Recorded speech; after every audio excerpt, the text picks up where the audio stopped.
The NFL Draft is coming soon on April 26th. See some of your favorite college stars as they begin their young NFL careers.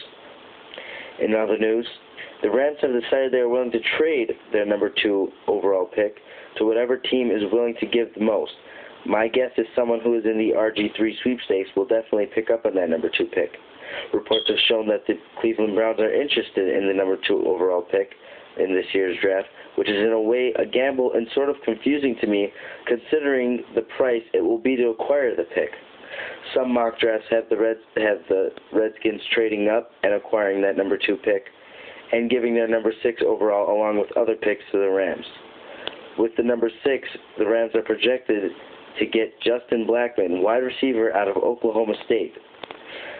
Someone who can definitely steal RG3 from other NFL teams is the team who has let go of veteran QB Peyton Manning after 14 seasons, the Indianapolis Colts. I, along with other sports fans, see Andrew Luck going to Indy, but bigger surprises have happened during draft day.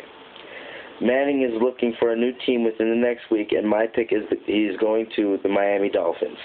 The Dolphins have made a couple of moves this offseason, such as firing head coach Tony Sparano and releasing wide receiver Brandon Marshall. The Dolphins also have the 14th overall pick in this year's draft. That's it for NFL Talk today. Until next time, I'm Ryan Balog, and thanks for listening.